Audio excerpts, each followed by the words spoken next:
Bab 2. Wira bertanya balik, gimana kalau bisa? Budi langsung menunjukkan ekspresi licik. Kalau kamu bisa, aku nggak bakal terima bunganya. Tapi kalau nggak bisa, kamu harus jual diri untuk jadi budakku. Gimana? Wulan langsung terkejut dan mencegahnya. Suamiku, kamu nggak boleh setuju. Budi sangat licik. Dia ingin Wira menjual diri menjadi budaknya. Namun, William sudah murka. Dia pun menuliskan 2 surat perjanjian dan mengeluarkan tinta merah. Cepat tanda tangan. Oke. Setelah tanda tangan dan menempelkan cap jari, Budi pun pergi dengan puas. Budi yakin dengan koneksi dan karakter Wira selama ini, dia tidak mungkin bisa menghasilkan 40.000 gabak dalam 3 hari. Meskipun keluarga Wulan kaya, mereka tidak mungkin meminjamkan uang kepada Wira. Sebab, mereka ingin Wulan meninggalkan Wira. Dengan taruhan ini, Budi bukan hanya bisa mendapatkan budak muda, tetapi juga bisa menjualnya dan mendapatkan puluhan ribu gabak lagi. Selain itu, dia juga sudah selangkah lebih dekat untuk mengumpulkan 70 hektar tanah. Di dalam rumah, sepasang suami istri itu saling memandang. Wulan. Wira ingin menghibur Wulan, tetapi Wulan malah langsung menyeka air matanya dan masuk ke dalam kamar. Wira tahu Wulan sudah terluka. Suamiku. Tidak lama kemudian, Wulan berlari keluar dari kamarnya.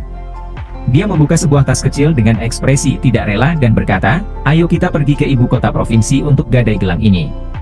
Habis itu, aku bakal mohon ke kakak untuk pinjamkan kita uang. Kita pasti bisa kumpulkan 40.000 gabak. Wira menggeleng. Aku saja yang cari cara untuk dapatkan 40.000 gabak ini. Gelang giok putih ini adalah warisan dari Ibu Wulan. Pemilik tubuh sebelumnya sudah pernah memukul Wulan hingga batuk darah demi gelang ini, tetapi Wulan tetap tidak mengeluarkannya. Hari ini, Wulan malah mengeluarkannya untuk membayar utang pemilik tubuh sebelumnya. Wulan langsung terisak. Kamu punya cara apa? Jumlahnya 40.000 gabak, bukan 400 gabak. Wira pun langsung mencari ingatan pemilik tubuh sebelumnya. Aku pikir dulu. Bagi para petani, 40.000 gabak adalah utang yang tidak mungkin bisa dibayar seumur hidup mereka. Namun, Wira mempunyai gelar doktor di bidang teknik mesin dan teknik material. Selain itu, dia juga memiliki pengalaman dan pengetahuan yang melampaui orang-orang di era ini. Dulu, aku nggak kasih gelang ini ke kamu karena gelang ini adalah peninggalan ibu. Wulan lanjut terisak. Tapi kamu sudah nggak punya jalan keluar. Aku nggak bisa biarkan kamu menjual diri menjadi budak. Hidup seorang budak sangat sulit dan bahkan gak sebagus gelandangan. Di kerajaan Wala, masyarakat dibagi dalam beberapa golongan. Orang yang tidak mempunyai rumah maupun tanah akan dianggap gelandangan oleh pemerintah. Statusnya lebih rendah dari rakyat jelata. Sementara status budak bahkan lebih rendah dari gelandangan lagi. Wira tidak memperhatikan apa yang dikatakan Wulan. Dia sedang berusaha keras untuk mencari ingatan pemilik tubuh sebelumnya. Teknologi di kerajaan Wala mirip dengan dinasti Songada negara Atrana.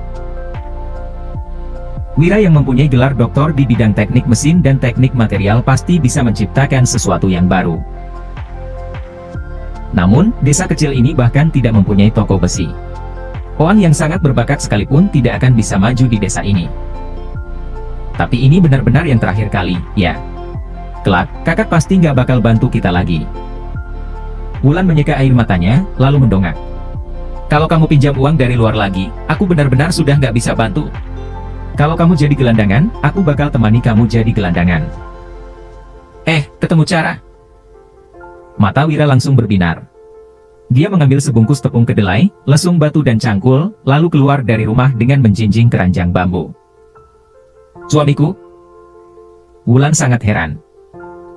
Biasanya, Wulan yang selalu bercocok tanam. Suaminya tidak pernah melakukan hal itu. Lagi pula, musim panen sudah berakhir. Untuk apa suaminya mengambil alat bertani? Dusun Darmadi mempunyai tanah yang datar. Di luar desa, ada sungai Jinggu yang jauhnya 500 meter dan gunung yang jauhnya 15 km. Di dusun ini, ada 40 keluarga yang semuanya bermarga Darmadi. Mereka semua berasal dari leluhur yang sama. Setelah musim panen berakhir, penduduk harus membayar pajak penghasilan dan pajak tanah. Para bandit juga akan datang untuk meminta hasil panen mereka. Bahan pangan yang disimpan para penduduk biasanya tidak cukup untuk memenuhi kebutuhan hidup mereka, apalagi harus bertahan sampai musim panen berikutnya. Jadi, tidak ada penduduk yang menganggur. Jika tidak pergi bekerja, mereka akan menjahit di rumah atau mengumpulkan sayuran liar. Begitu sampai di tanah kosong di luar dusun, Wira pun mulai mencangkul. Dia mengambil sehelai rumput, mencucinya di air dalam ember, lalu mulai mengunyahnya. Bukannya itu Wira? Kenapa dia makan rumput? Pasti rumahnya sudah kehabisan makanan. Dengar-dengar, dia berutang 40.000 gabak sama Pak Budi. Kalau dia tidak bisa bayar 3 hari lagi, rumah, istri dan tanahnya bakal jadi milik Pak Budi. Dasar pemboros. Padahal ayahnya sudah tinggalkan begitu banyak harta buat dia, tapi semuanya sudah habis di foya-foya. Sekarang dia sampai harus makan rumput lantaran kelaparan. Mampus. Saat melihat Wira yang mengunyah rumput, beberapa wanita yang keluar untuk memetik sayuran liar pun menghujatnya. Wira pun memuntahkan rumput yang dia kunyah, lalu mulai mencangkul. Pemilik tubuh sebelumnya tidak bekerja dan jarang berolahraga. Jadi, staminanya sangat buruk. Setelah menggali sesaat, Wira pun bersandar pada cangkulnya sambil terengah-engah. Wira, rumahmu sudah nggak ada makanan, ya? Kok makan rumput? Rumput ini nggak bisa dimakan loh. Ngemis saja sama warga dusun. Kamu toh seorang pelajar, orang-orang pasti bakal kasih kamu makan kok. Seorang pemuda yang terlihat seperti preman berjalan mendekati Wira. Pakaiannya terlihat kotor, sepatu kainnya juga sudah robek. Dia menatap Wira sambil melipat tangannya di depan dada. Sony, bantu aku gali rumput ini dulu. Nanti aku pasti bagi hasilnya ke kamu. Wira memohon dengan terengah-engah. Sony Darmadi adalah gelandangan di dusun mereka. Dia tidak bekerja dan hanya suka berkeliaran. Dulu, asalkan bertemu dengan pemilik tubuh sebelumnya, Sony selalu menyanjungnya. Bagaimanapun juga, pemilik tubuh sebelumnya adalah seorang pelajar yang mungkin menjadi pejabat. Sejak pemilik tubuh sebelumnya jatuh miskin, Sony bukan hanya tidak menyanjungnya lagi, tetapi malah mengejeknya. Setelah mendengar permintaan Wira, Sony langsung memelototinya. Asal kamu tahu, aku nggak bakal kelaparan kemanapun aku pergi. Memangnya aku perlu dikasihanimu? Yang mau kubagi kasih kamu itu bukan rumputnya. Jika bukan karena badannya terlalu lelah, Wira juga tidak ingin menghiraukan Sony. Sony memang tidak akan kelaparan karena dia sangat tidak tahu malu. Kamu nggak perlu jelasin lagi. Aku tahu situasimu, kok. Jangan gali lagi, pergi saja ke rumah mertuamu dan minta maaf. Sebenarnya, harga diri itu bukan apa-apa. Kalau sudah jadi gelandangan, kamu bakal nyesal. Sony yang sudah berpengalaman memberi nasihat kepada Wira. Melihat Sony yang tidak mau membantunya, Wira pun tidak menghiraukannya lagi dan terus menggali. Berhubung Wira tidak mau mendengar nasihatnya, Sony juga langsung pergi.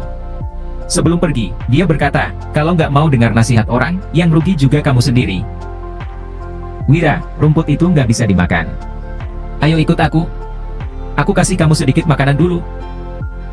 Saat menjelang siang, seorang pria parubaya menghampiri Wira. Pria ini berperawakan tinggi dan kurus. Dia mengenakan baju lengan pendek dan bertelanjang kaki. Matanya memancarkan keramahan. Wira menggeleng sambil tersenyum. Paman Hasan, aku gali rumput ini bukan untuk makan. Hasan Darmadi dulunya bernama Wasan Darmadi. Dia mengubah namanya setelah masuk militer. 5 tahun yang lalu, dia sudah kembali dari militer. Hasan juga merupakan kerabat jauh Wira. Sebelum masuk militer, Hasan sudah mempunyai 2 putra. Sepulang dari militer, mereka dikaruniai 3 putri lagi. Berhubung tanah rumah mereka tidak cukup besar, Hasan menyewa 2 hektar tanah lagi untuk bertani. Keuangan mereka juga tidak terlalu bagus. Jika Wira menerima pemberian Hasan, keluarga Hasan akan jadi kekurangan. Memangnya kenapa kalau makan rumput? Semua senior di dusun juga pernah hidup susah, ujar Hasan. Hasan mengira Wira malu untuk mengakui bahwa keluarga mereka sudah kehabisan makanan karena dia adalah seorang pelajar. Wira pun menjawab sambil tersenyum, Paman Hasan, tenagaku sudah habis. Boleh bantu aku gali bentar nggak? Kamu lemah banget. Cuman gali rumput ini saja sudah begitu capek. Kamu harus banyak olahraga, ucap Hasan sambil menggeleng. Kemudian, dia meraih cangkul Wira dan mulai menggali. 1 jam kemudian, sebidang besar tanah sudah kosong karena digali. Ember dan keranjang bambu Wira juga sudah terisi penuh dengan rumput. Wira langsung kegirangan. Dulu, anak ini cuma tahu foya-foya. Sekarang sudah miskin, rumput pun jadi kayak harta.